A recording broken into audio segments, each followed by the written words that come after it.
तो नमस्कार, आदाब, सत श्री अकाल, राम राम, खमा गणी दोस्तों। मैं रजनी स्वागत करती हूँ आपका हमारे चैनल द सक्सेस में। तो दोस्तों आज है 20 अगस्त और जितना झटका कल की न्यूज़ से आपको लगा है उतना ही मुझे भी लगा है। आरएएस प्री की डेट आ गई है दोस्तों। 27-28 अक्टूबर को हमारी एग्ज़ाम होने वाली है, मतलब आप लोगों की एग्ज़ाम होने वाली है। तो हम सब ने सोचा था कि शायद नवंबर या दिसंबर में एग्ज़ाम हो सकती है। मैं भी आपको यही बोल रही थी नवंबर दिसंबर में एग्ज़ाम होगी और सभी ने ऐसा ही सोचा था, बट आरपीएससी ने झटका दे दिया। हमेशा ही झटके देती है, कभी एग्ज़ाम खिसका के, कभी रिजल्ट रोक के, है ना। तो वैसा ही झटका सारे बच्चों को लगा है, बट कोई बात नहीं है, आप लोग अकेले नहीं हो, घबराने की ज़रूरत नहीं है कि भाई अब जैसे कि आज 20 तारीख हो गई, 20 अगस्त हो गई आज तो 20 अगस्त से 20 सितंबर और 20 अक्टूबर 2 महीने हैं हमारे पास। 60 डेज है दोस्तों। 60 डेज कम नहीं होते हैं जितना हमने आज तक पढ़ा है उसका रिवीजन करने के लिए। बस एक चीज़ कहूँगी कि बहुत ज़्यादा नई चीज़ें अब मत पढ़ना। जो नए बच्चे हैं ना उनके लिए बोलूँगी नई चीज़ें अब मत पढ़ना, है ना। जो पुरानी चीज़ें हैं आपने आज तक पढ़ी है उनका ही रिवीजन करना है ना। आपने जो भी कोचिंग नोट्स पढ़े हैं, जो भी बुक्स वगैरह पढ़ी है, हाँ नई चीज़ों में पढ़ना है आपको। करंट अफेयर्स के जचा के लग जाइए, क्योंकि करंट अफेयर्स आपको बहुत ज़्यादा आगे लेके चलने वाला है। और जिस तरह से आरएएस मेंस की तैयारी हम लोग कर रहे थे, तो मैं हमेशा कहती थी ना आपको कि भाई जिस दिन आरएएस प्री के फॉर्म भरवाने लग जाए उस दिन हमें मेंस की तैयारी रोक देनी है। बिकॉज क्या होता है कि प्री की जब फॉर्म आ जाते हैं तो उसके बाद में लगभग मतलब 45 दिन का नियम होता है कि 45 दिन बाद में एग्ज़ाम होनी होती है। और 45 दिन के बाद में आगे सरकार कितना भी ले सकती हो, तो लगभग आरपीएससी 3 महीने देती थी फॉर्म के बाद में, लेकिन इस बार 3 महीने नहीं दिए। लेकिन हम ब्लेम नहीं कर सकते, 45 दिन का ही रूल होता है, ठीक है। तो दोस्तों एग्ज़ाम डेट आ गई है ना। तैयारी हमारी मतलब चल ही रही थी इतने दिन से, जो लोग सिंसियर होकर लग रहे थे उनकी चल रही थी। और ऐसा मत सोचना कि हमारे पास 60 डेज़ है, बाकी और लोगों ने पता नहीं कितना पढ़ लिया होगा। सबके पास में इतने डेज़ होते हैं, कोई धुरंधर नहीं है। सब लोगों को यही लग रहा था कि नवंबर और दिसंबर में एग्ज़ाम होने वाली है, तो ये बहुत जल्दी की डेट आ गई है। तो वो उसमें हमारा मतलब किसी एक जने का कि हम चिंता में बैठ जाएंगे अब क्या होगा, वो उससे कुछ फ़र्क नहीं पड़ता। सबकी एक जैसी तैयारी होती है, ठीक है। अब ये करना है दोस्तों कि इन 60 डेज़ में जचा के पढ़ाई करनी है। इन 60 डेज़ का जितना उपयोग कर सकते हो उतना उपयोग कर लेना है ना। इनका एक एक मिनट एक एक सेकंड हमें यूज़ करनी है। और ये जो लास्ट के डेज़ में जो पढ़ाई होती है ना वो इतनी शानदार होती है कि उसका कहीं मुकाबला ही नहीं हो सकता, ठीक है। तो आप लोग सब इतने दिन से मुझे बोल भी रहे थे कि मैडम प्री की स्ट्रेटेजी बताइए कि प्री को 40 दिन में कैसे क्रैक करें, 60 दिन में कैसे क्रैक करें, ये वो, है ना। तो मैंने इस पे वीडियो बनाया नहीं था। मुझे लगा था कि चलो एक बार एग्ज़ाम डेट आ जाने दो, 3 महीने होएंगे जब भी कोई वीडियो बनाएंगे। अभी इतना ज़रूरी नहीं है, अभी चल रहा है वैसे चलने दो, ठीक है। लेकिन एग्ज़ाम डेट आ चुकी है और अब वीडियो बनाना भी थोड़ा सा ज़रूरी हो जाता है कि मेरे पास दोस्तों कोई ऐसी स्ट्रेटेजी नहीं है कि मैं आपको ये बोलूँगी कि आप 60 दिन में ये कीजिए पास हो जाओगे। लेकिन मैं आपको एक तरीका मतलब एक तरीका क्या थोड़ा सा मार्गदर्शित कर सकती हूँ कि हमें अब इस टाइम पे इन चीज़ों पे जोर देना चाहिए। और ये चीज़ें इनमें से ज़्यादा क्वेश्चन आ सकते हैं और ये चीज़ें हमें प्री में पास करवानी है। पास मतलब प्री में पास करवा सकती है, क्योंकि प्री दोस्तों हमारे लिए, प्री में हमें कोई मेरिट तो लानी नहीं है। प्री तो बस एक हमारे लिए एक क्या बोलते हैं, कबड्डी की एक लाइन बोल लो, इसे हमें टच करके आना है, बस यहाँ तक पहुँचना और यहाँ से वापस आना है। अब कोई इतना अंदर जाके आएगा उसे कोई गोल्ड मेडल तो मिलना नहीं है ना। सबके इतने ही नंबर आने हैं, तो जोर हमें मेंस और इंटरव्यू पे देना है। यहाँ पे हमें सिर्फ पासिंग मार्क्स लाने हैं, लेकिन टारगेट हमेशा हमें ऊंचा रखना है। वो कैसे? वो ऐसे कि जैसे कि अब देखिए ये पहले पेज में हम यहाँ पे प्री का सिलेबस भी डिस्कस करते जाएंगे। सिलेबस में क्या चेंजेस हुए हैं। बहुत सारे लोग बोल रहे हैं कि प्री का सिलेबस चेंज हो गया। सिलेबस चेंज नहीं हुआ दोस्तों, सिलेबस को बहुत अच्छा कर दिया है।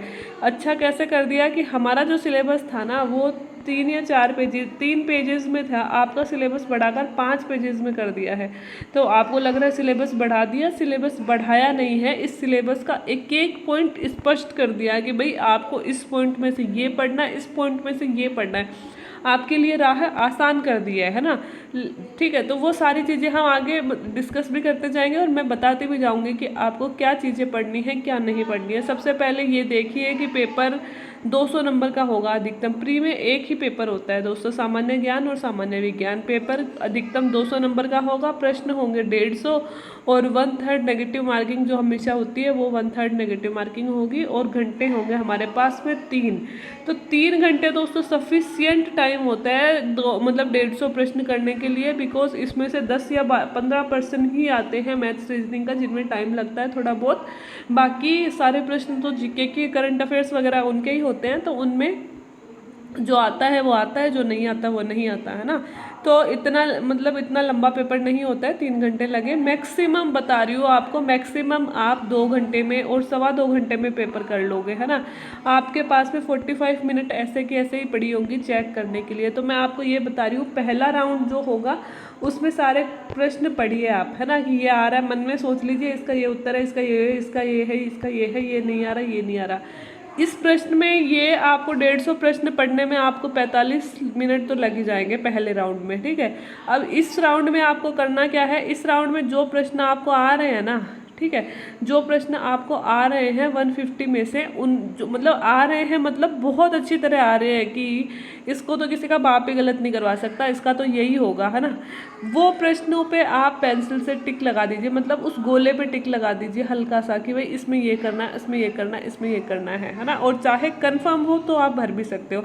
ये कितने प्रश्न मिलेंगे आपको 150 में से, मेरे जैसे एवरेज स्टूडेंट्स की बात बता रही हूँ, ये आपको मिलेंगे 150 में से 20 से 25 के बीच में। ऐसे प्रश्न आपको 20 से 25 के बीच में मिलेंगे जो आपको कंफर्म 100% कंफर्म है कि ये ही होगा, ठीक है।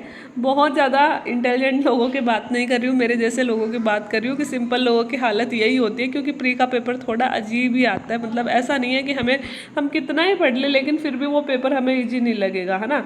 तो 20-25 प्रश्न आप उस राउंड में कर दीजिए, ठीक है। फिर दूसरा राउंड स्टार्ट कीजिए, शुरू से पहले प्रश्न से पढ़ना स्टार्ट कीजिए, है ना।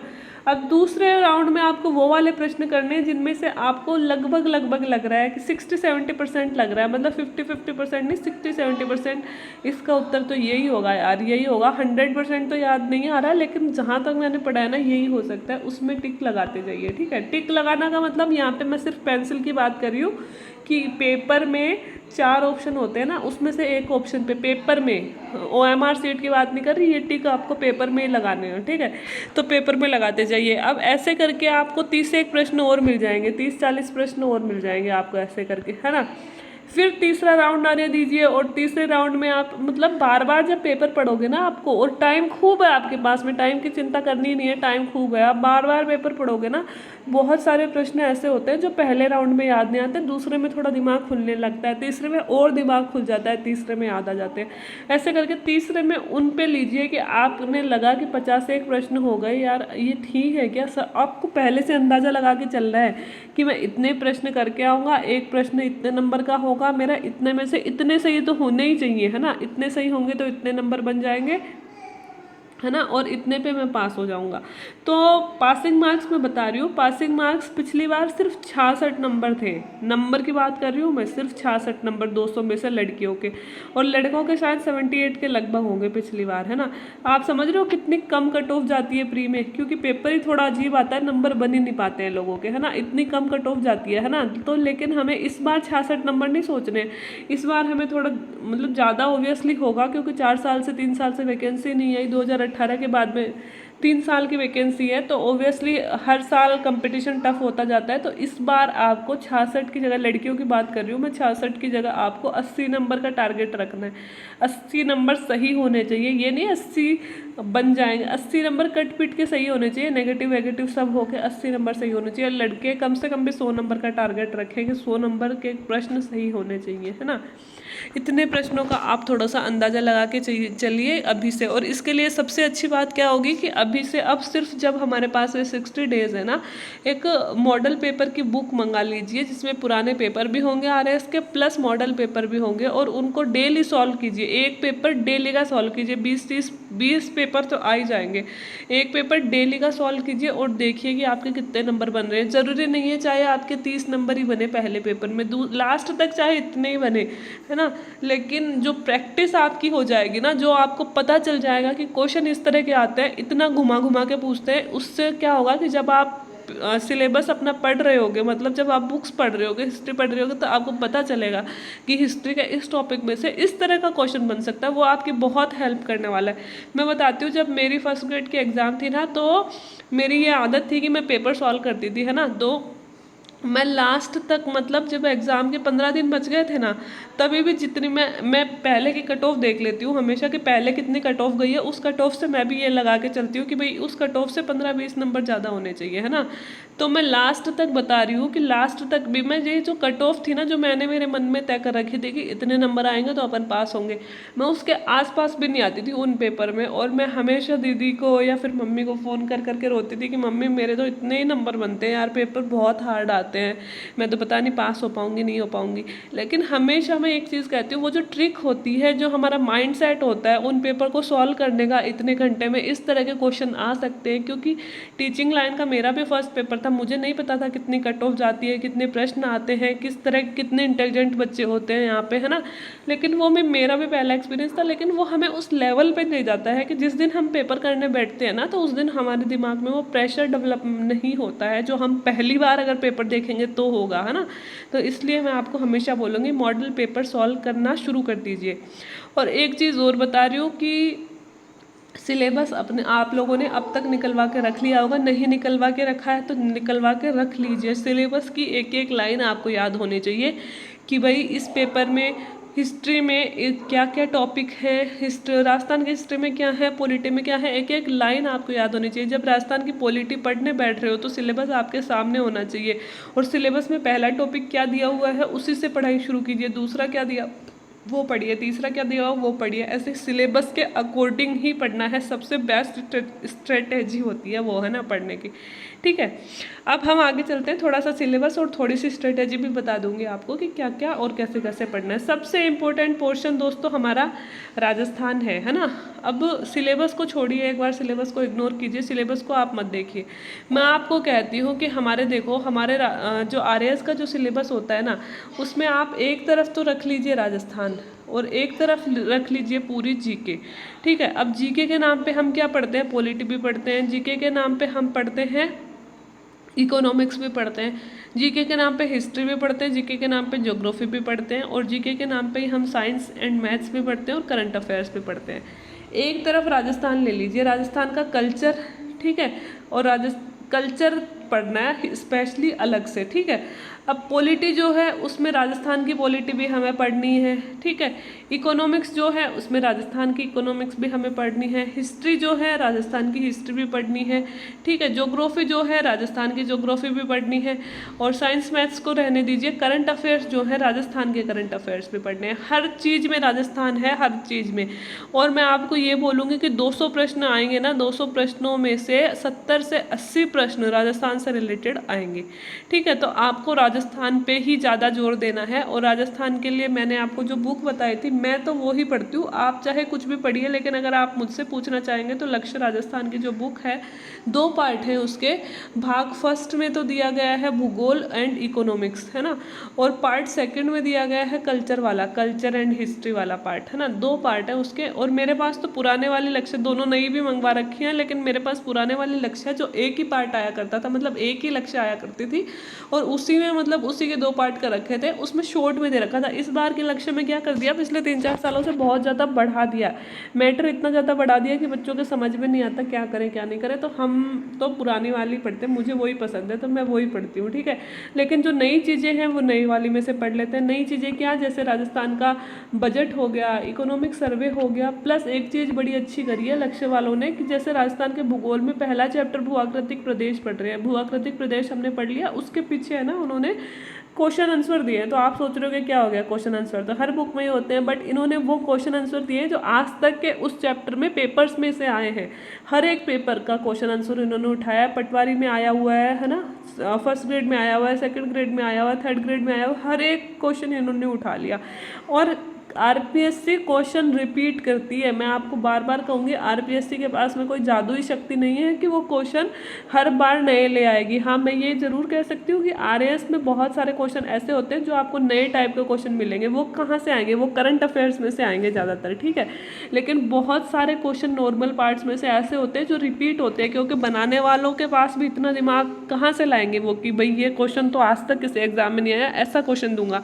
ऐसा क्वेश्चन कितने होंगे, ऐसे क्वेश्चन क्वेश्चन 150 में से दोस्तों 20 एक क्वेश्चन मान लो जो आज तक किसी भी पेपर में नहीं आए वो होंगे, है ना। और 30 आप करंट के मान लो, उनको छोड़ के 100 क्वेश्चन तो कहीं ना कहीं अपन को मतलब सेम टू सेम नहीं तो उसके आसपास का कुछ मिल जाएगा। तो लक्ष्य ने ये चीज़ बहुत अच्छी करी है कि पीछे जो क्वेश्चन दे रखे हैं ना वो आज तक वही क्वेश्चन दे रखे हैं जो इस चैप्टर में से और एग्जामों में आए हैं। तो जब वो चैप्टर पढ़ के हम जो क्वेश्चन पढ़ लेते हैं ना उसके तो बहुत एक सेटिस्फिकेशन सा फील होता है अंदर कि भाई ये चैप्टर तो हो गया कंप्लीट। अब हमें ये देखना है कि वो चैप्टर हमने कितने अच्छे से पढ़ा, उन जो पीछे क्वेश्चंस दे रखे हैं उनमें से हमें कितने क्वेश्चन आ रहे हैं। सबसे इंपॉर्टेंट चीज़ ये होती है कि उनमें से हम 70-80 क्वेश्चन मतलब 70-80 मतलब अगर 60 क्वेश्चन दे रखे हैं तो आप मान लो 40 क्या 50 क्वेश्चन आप सही कर रहे हो तो आप यकीन मानो कि आप सही जा रहे हो, मतलब आपने अच्छा चैप्टर सही ढंग से पढ़ा है, आपको याद हुआ है। ठीक है, इस तरह से तो मैंने बताया ये कि सिलेबस में राजस्थान पे जोर देना है। अब एक बच्चे का क्वेश्चन था कि मैडम राजस्थान पढ़े बिना आरएस में मैं पास हो सकता हूँ क्या, तो मैंने उसे लिखा कि नहीं हो सकते हो। फिर उसने लिखा कि मैडम ऐसे कैसे, मैं अदर स्टेट से हूँ, मैं पास हो सकता हूँ बिकॉज राजस्थान के कितने क्वेश्चन आएंगे जितने राजस्थान के आएंगे, उसके अलावा मतलब और भी तो हिस्ट्री पॉलिटी ज्योग्राफी उसके आएंगे, तो मैं उन ये मतलब कर दूंगा अच्छा। तो उसके बल पे भी तो मतलब उसने कहा कि मैडम अगर 70 क्वेश्चन भी राजस्थान में से आते हैं तो बाकी बचे हुए तो और चीज़ों में से आएंगे ना, तो मैं वो कर दूंगा तो वो पास हो जाऊंगा। तो मैंने कहा कि हाँ जी पास हो जाओगे, लेकिन ये बात भी तो जरूरी है दोस्तों कि 70 क्वेश्चन राजस्थान के आ रहे हैं, बाकी के बचे हुए जो क्वेश्चन है 150 में से वो अदर चीज़ों में आ रहे हैं। तो ये गारंटी है क्या हमें कि वो पूरे के पूरे ही आ जाएंगे हमें। लेकिन ये है कि भाई किसी की जीके, जैसे कोई आईएएस प्रीलिम्स की तैयारी कर रहा है उसकी बहुत ही स्ट्रॉन्ग है, उसकी हिस्ट्री भी स्ट्रॉन्ग है, उसकी पॉलिटी भी स्ट्रॉन्ग है, उसकी ज्योग्राफी भी स्ट्रॉन्ग है, मैथ्स रीजनिंग भी स्ट्रॉन्ग है।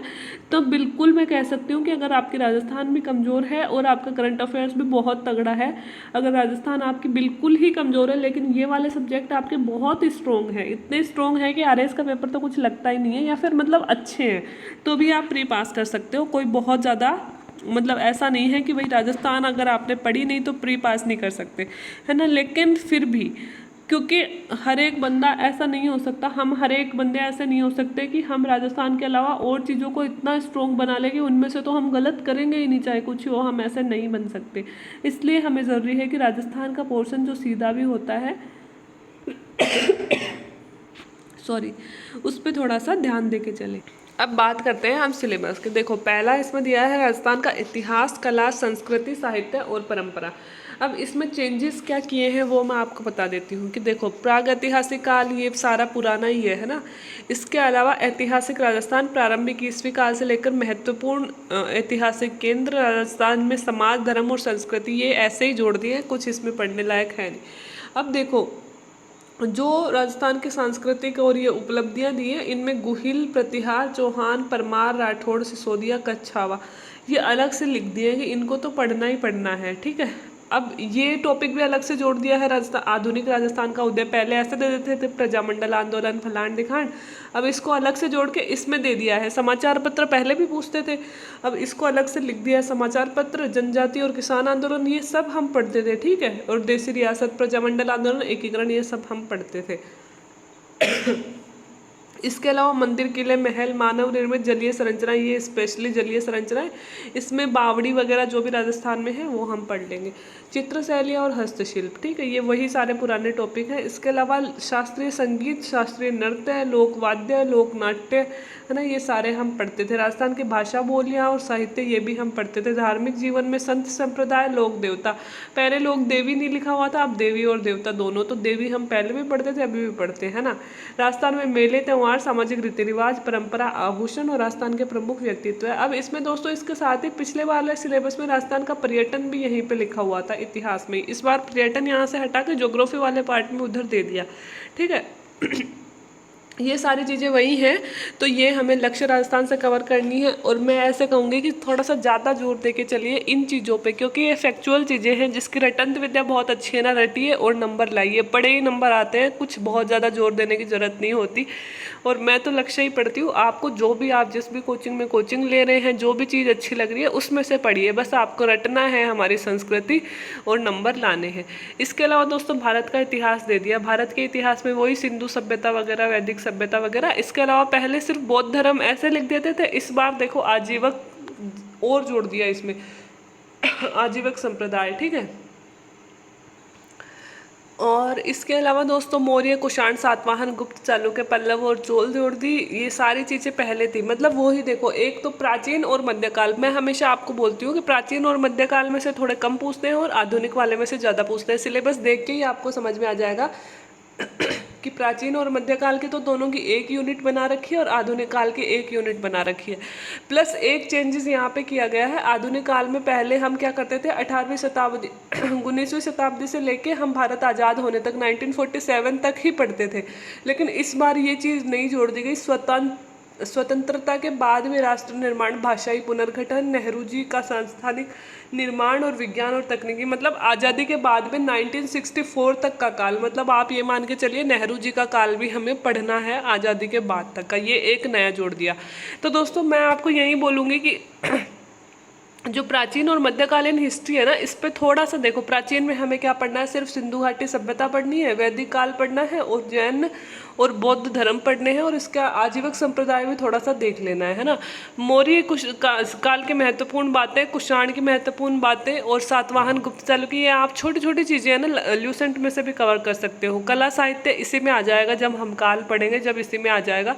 सल्तनत काल, फिर मध्यकाल में दोस्तों सबसे इंपॉर्टेंट है सल्तनत काल, है ना। तो सल्तनत काल हमें पढ़ना है और उसके बाद में मुगल काल। दो चीज़ें हमें इसमें मध्यकाल में बहुत ज़्यादा जोर दे के चलनी है।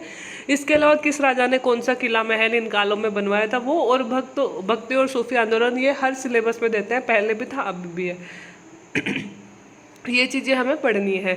तो हिस्ट्री में दोस्तों प्राचीन और मध्यकाल में मोटी मोटी चीज़ें पढ़नी है। सिर्फ सिंधु घाटी सभ्यता, वैदिक सभ्यता और जैन और बौद्ध धर्म पढ़ने हैं। मौर्य, कुषाण, इन पे थोड़ा सा, मौर्य, गुप्त, है ना, इन पे थोड़ा सा ज़्यादा जोर देना है, बाकी थोड़े पे कम जोर देना है।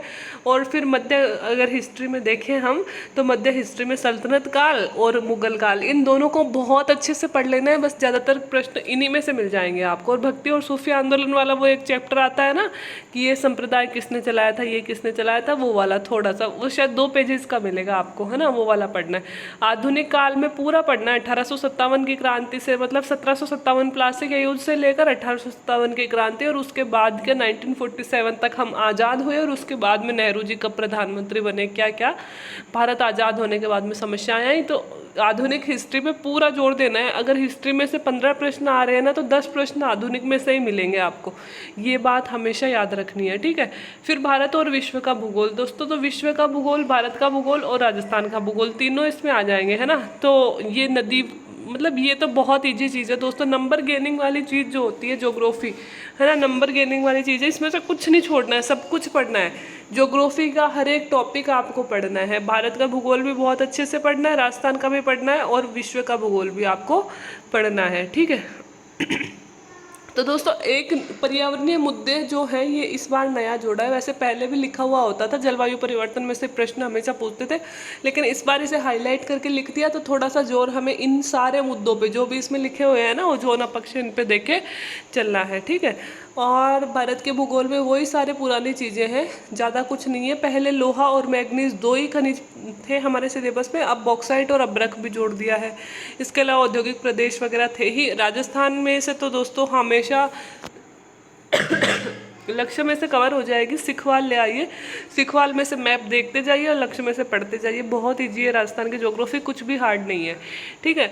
अब रही बात राष्ट्रीय संविधान और शासन व्यवस्था की, बहुत अच्छे से पॉलिटी में से दोस्तों बहुत ज़्यादा क्वेश्चन आते हैं। अगर जीके की हम बात करें, लगभग 20 से 22 प्रश्न आपको पॉलिटी में से मिलेंगे। उसमें राजस्थान की पॉलिटी भी और भारत की पॉलिटी की। तो राजस्थान की पॉलिटी में से तो दोस्तों 5-6 टॉपिक ही हैं, जैसे राज्यपाल हो गया, मुख्यमंत्री हो गया, हमारा विधानमंडल की शक्तियाँ हो गई, अध्यादेश वगैरह, थोड़ी छोटी मोटी बातें वो हो गई, सचिवालय हो गया, पंचायती राज हो गया। तो बहुत छोटी छोटी सी चीज़ें, पढ़ने में भी मज़ा आएगा और आराम से कर भी दोगे, ठीक है। तो यहाँ पे तो है भारतीय संविधान, है ना, संविधान, राजनीतिक व्यवस्था और शासन प्रणाली। यहाँ पे भारत की बात की गई है। तो इसमें देखो एक एक चीज़ लिखी हुई है कि हमें क्या पढ़ना है। संविधान सभा, संविधान की विशेषताएं, संवैधानिक संशोधन, इसमें सारे मोटे मोटे संशोधनों पे भी जोर देके चलना है। फिर उद्देशिका, मूल अधिकार, नीति निर्देशक तत्व, मूल कर्तव्य, सब कुछ खोल के रख दिया, सब कुछ ईजी बना दिया। इसके बाद में दोस्तों राष्ट्रपति, प्रधानमंत्री, मंत्रिपरिषद, सर्वोच्च न्यायालय, न्यायिक पुनर्विलोकन, निर्वाचन आयोग, नियंत्रक और महालेखा परीक्षक, नीति आयोग, डिफरेंट जोड़ दिया दोस्तों। स्पेशल पढ़ना है नीति आयोग, क्योंकि करंट अफेयर्स भी बन जाएगा और सिलेबस में इस बार ही जोड़ा है। जो भी नई चीज़ें सिलेबस में जोड़ी है ना, उन पर स्पेशली जोर देना है। इनमें से ऐसे के ऐसे प्रश्न आते हैं। केंद्रीय सतर्कता आयोग और सूचना आयोग, और ये सारे तो थे ही हमारे, ये सारे हो गए, ठीक है। इसके अलावा दोस्तों हाँ, राजस्थान की राजनीति में देखो, मुख्यमंत्री है, राज्यपाल है, विधानसभा, उच्च न्यायालय है, जिला प्रशासन हो गया, स्थानीय पंचायती राज वगैरह हो जाएंगी, और एक आरपीएससी, मानवाधिकार आयोग, लोकायुक्त, राज्य निर्वाचन आयोग, राज्य सूचना आयोग, लोक नीति, विधिक अधिकार और नागरिक अधिकार पत्र। ये तो सिर्फ कहने की बातें, इनमें से कुछ नहीं पूछा जाता। एक दो करंट में से अगर कुछ उठाना हो तो उठा लेते हैं, ठीक है। अब रही बात इकोनॉमिक्स की दोस्तों, मैं तो इकोनॉमिक्स वाले प्रश्न में इसमें देख के कुछ नहीं पढ़ती हूँ। मैं तो इकोनॉमिक्स में हमेशा करंट में से ही लेके चलती हूँ। ये थोड़ी बहुत चीज़ें लूसेंट में से कवर कर लेती हूँ, भाई बजट क्या होता है, ये क्या होता है, वो क्या होता है। बाकी मैं तो नहीं पढ़ती हूँ इतनी सारी चीज़ें। स्टॉक एक्सचेंज, शेयर मार्केट, इसमें क्या ही पढ़ेंगे, फालतू चीज़ें। राजकोषीय मुझे बहुत बोरिंग लगती है, मैं इतना नहीं पढ़ती हूँ, ठीक है। तो राजकोषीय घाटा क्या होता है, इससे अच्छा हम ये पढ़ें। इनमें से नहीं पूछते, करंट में से ही पूछते हैं राजकोषीय घाटा क्या होता है। तो अगर मतलब इकोनॉमी अगर मेरी तरह आप इग्नोर करते हो तो थोड़ा बहुत तो लूसेंट में से जो इकोनॉमी की बेसिक चीज़ें हैं वो पढ़ लेना। इसके अलावा दोस्तों राजस्थान का बजट, भारत का बजट, और भारत के बजट पे बहुत कम ध्यान देना है। सबसे ज़्यादा राजस्थान का बजट, ठीक है, कितना बजट था, किस क्षेत्र पे कितना खर्च किया जा रहा है, प्लस आर्थिक समीक्षा। मैं आज तक का मेरा अनुभव बता रही हूँ कि इकोनॉमिक्स में से 10 से 12 क्वेश्चन इन्हीं दो चीज़ों में से आ जाते हैं। राजस्थान का बजट, राजस्थान की आर्थिक समीक्षा, इन्हीं दो चीज़ों में से आ जाते हैं। तो और सारी चीज़ों को आप इग्नोर करो और इन चीज़ों पे जोड़ दो, अगर मेरी तरह इकोनॉमिक्स में कम ध्यान है तो, ठीक है। क्योंकि देखो इधर लिख भी रखे हैं वर्तमान स्थिति, मुद्दे और पहल। जीएसटी दोस्तों इसमें नया जोड़ा है, एक सेवा और व्यापार क्षेत्रों में वर्तमान स्थिति, मुद्दे, इसमें लिख भी रखा होगा कहीं जीएसटी।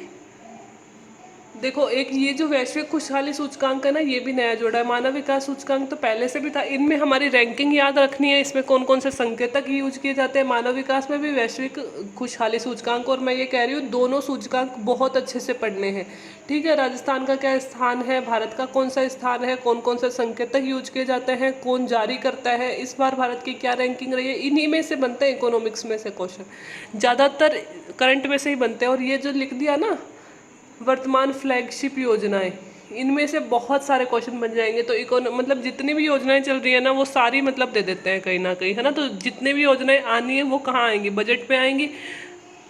तो बजट में से ही क्वेश्चन बन जाते हैं। तो मैं तो इनमें वही चीज़ें पढ़ती हूँ, इन पे कम ध्यान देती हूँ, ठीक है। हाँ, लेकिन ये भारत की व्यवस्था की बात करिए, लेकिन राजस्थान की अर्थव्यवस्था के ये जो टॉपिक्स है ना, ये नहीं छोड़ने हैं। राजस्थान की अर्थव्यवस्था में दोस्तों सारे आपको उसमें मिल जाएंगे, लक्ष्य में मिल जाएंगे। देखो कृषि, उद्योग और सेवा क्षेत्र, हमें राजस्थान की कृषि पढ़नी है, बिल्कुल पढ़नी है, अच्छे से पढ़नी है। उद्योग भी पढ़ने हैं, ठीक है। समृद्धि विकास आयोजना, ये तो ऐसे ही है। आधारभूत संरचना और संसाधन हम पढ़ते ही राजस्थान में कौन से खनिज हैं, कहाँ मिलते हैं, अच्छे से याद करने हैं। प्रमुख विकास परियोजनाएं एक भी नहीं छोड़नी है। राजस्थान की जितनी परियोजनाएं मिले, जहाँ मिले, सारी चीज़ें पढ़नी है, ठीक है। इसके अलावा दोस्तों राजस्थान की प्रमुख योजनाएं और ये श्रमिकों के लिए मतलब सारी कल्याणकारी योजनाएं, तो राजस्थान की पूरी इकोनॉमी हमें पढ़नी है। राजस्थान की इकोनॉमी में से एक भी चीज़ नहीं छोड़नी है, ये हमारे लिए बहुत इंपॉर्टेंट है। राजस्थान की इकोनॉमी आपको, मैं तो लक्ष्य में से पढ़ती हूँ, अगर मेरे सोर्स यूज करना चाहो तो वो आपको ऐसे कैसे मिल जाएगी। प्लस राजस्थान की आर्थिक समीक्षा और राजस्थान का बजट, ये दोनों घोल के पी जाने हैं। इन दोनों में से बहुत सारे प्रश्न आपको पेपर में मिलेंगे। विज्ञान और प्रौद्योगिकी के लिए दोस्तों वैसे तो देखो अपन मूमल भी पढ़ेंगे, अपन दिशा भी पढ़ेंगे, तो उनमें विज्ञान और प्रौद्योगिकी का अलग पोर्शन आता है ना। तो मतलब कुछ तो वहाँ से तैयार हो जाते हैं, कुछ करंट में से तैयार हो जाते हैं, और कुछ बेसिक चीज़ें हमें तैयार करनी होती है। जैसे कंप्यूटर, सूचना और संचार प्रौद्योगिकी छोड़िए, रक्षा प्रौद्योगिकी, अंतरिक्ष प्रौद्योगिकी, उपग्रह, कौन सा उपग्रह, जैसे कल परसों हमने EOS-03 के बारे में बात की, कौन सा लेटेस्ट लॉन्च हुआ है, इसने कौन सा रॉकेट ने इसे लॉन्च किया है, उपग्रह का क्या नाम था, ऐसी चीज़ें पूछी जाती हैं, है ना। और ये देखो आहार, पोषण, रक्त समूह है, RH फैक्टर, ये मेंस में लिख रखे थे, ये टॉपिक इधर जोड़ दिए है ना, ऐसे कैसे। इसके अलावा संक्रामक असंक्रामक रोग ये जरूर पढ़ने, ये पूछते हैं कि संक्रामक रोग कौन से होते हैं, असंक्रामक कौन से होते हैं, इनमें से प्रश्न पूछ लिए जाते हैं ना, तो ये पढ़ने हैं। पर्यावरण और पारिस्थितिकी भी पढ़नी है, इनमें से भी प्रश्न पूछ लिए जाते हैं। इसके अलावा जैव विविधता फेवरेट होता है इनका, जैव विविधता में से भी पूछते हैं। कृषि विज्ञान, पशुपालन, राजस्थान विशेष के संदर्भ में, राजस्थान में भेड़ पालन और वे नस्लें वस्लें, ये 100% पूछा जाता है। और राजस्थान में विशेष विज्ञान प्रौद्योगिकी, तो राजस्थान का कुछ भी, जैसे कि भाई राजस्थान में कोई नई दवाई बनी हो है ना, कोई नई बीमारी आई हो, कोई रोग आया हो, उस तरह की चीज़ें। अब दोस्तों मैथ्स रीजनिंग नहीं छोड़नी है। मैथ्स रीजनिंग आप मतलब कोई भी मैथ्स रीजनिंग की बुक उठा लीजिए, यहाँ पे जो भी टॉपिक हमें दिए गए हैं ना, उनकी सिर्फ प्रैक्टिस कर लीजिए, प्रैक्टिस से हो जाएगी मैथ्स रीजनिंग। तो ये हमें नहीं छोड़ने हैं, थोड़ा सा ध्यान में रख कर चलना है। लेकिन देखो मेरे जैसे को मैथ्स नहीं आती है, लेकिन इसमें ना मैथ्स में मैं कौन कौन से टॉपिक करती हूँ, अनुपात वाला कर लेती हूँ, प्रतिशतता, ब्याज वाला कर लेती हूँ। अब जो ये वाले टॉपिक दिए ना, ये इसी साल जोड़े, और ये मुझे एक भी नहीं आते और मैं एक भी नहीं करूँगी।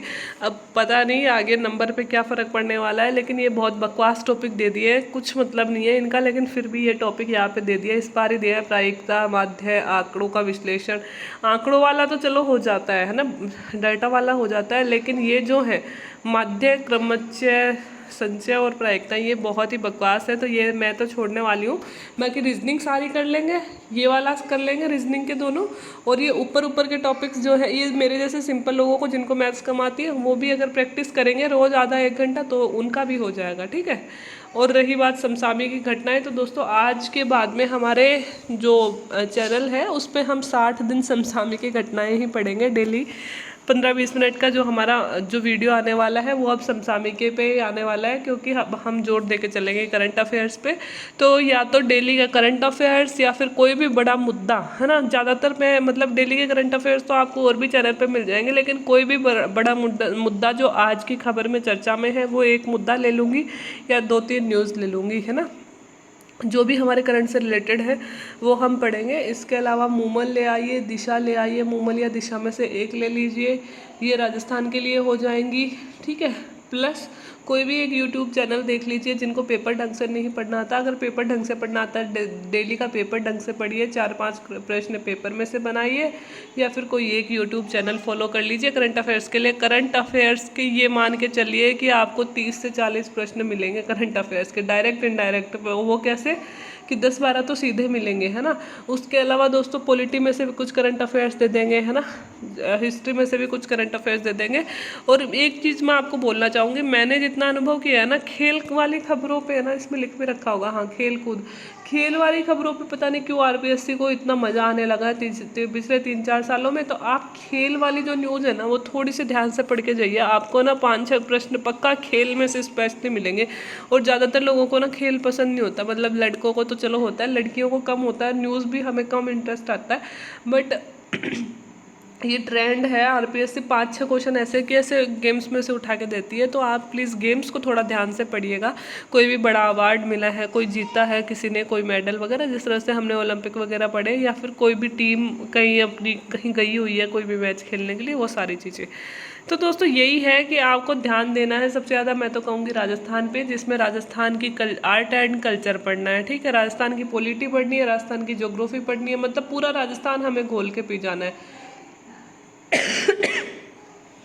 इसमें क्या है देखो, राजस्थान का कल्चर, राजस्थान की पॉलिटी, राजस्थान की ज्योग्राफी, राजस्थान की इकोनॉमिक्स और राजस्थान के करंट अफेयर्स, ठीक है।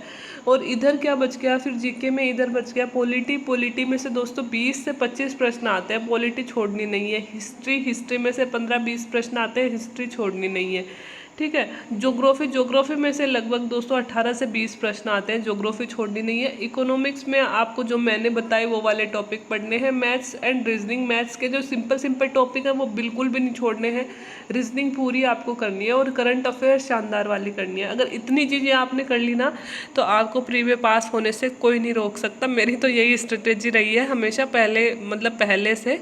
इस बार तो मुझे टाइम नहीं मिल पाएगा पढ़ने का, लेकिन पहले जितनी भी बार मैंने पास किया है, मेरी यही स्ट्रेटेजी रही है। तो आप भी, उम्मीद है कि दोस्तों कुछ ना कुछ आपकी पढ़ाई में मदद करेगी। और भी कोई संशय हो एग्ज़ाम को लेके तो डिस्क्रिप्शन बॉक्स में मेरी मेल आईडी दी हुई है, या फिर इस वीडियो के नीचे कमेंट बॉक्स में कमेंट कर सकते हो। अगर कोई भी कमेंट जिसका मुझे जवाब देना ज़रूरी लगा, मैं आपका जवाब ज़रूर दे दूँगी, ठीक है। और हाँ, अगर हाँ PDF सारे वीडियोस जितने मैं बनाती हूँ सबकी PDF मेरे टेलीग्राम चैनल पे दी हुई होती है। तो टेलीग्राम चैनल की आईडी भी डिस्क्रिप्शन बॉक्स में आप में मिल जाएगी, वहाँ जाइए, टेलीग्राम चैनल को फॉलो कर लीजिए। और अब हम RAS मेंस में मेंस आंसर राइटिंग का डिस्कशन नहीं करेंगे। हमारी स्ट्रेटेजी रहेगी प्री क्रैक करना। अब 60 डेज़ में हम प्री क्रैक करने के लिए करंट अफेयर्स जहाँ तक पॉसिबल होगा मैं आपको करवाने की कोशिश करूँगी। डेली का एक वीडियो हमारा आया करेगा जो करंट का कोई भी या तो मुद्दा या फिर करंट की न्यूज़ हमारी रहेंगी। तो आप 15-20 मिनट इस चैनल को दे सकते हो और निश्चित रूप से आपकी सफलता में कहीं ना कहीं योगदान ही देगा। बाकी वीडियो देखने के लिए थैंक यू सो मच।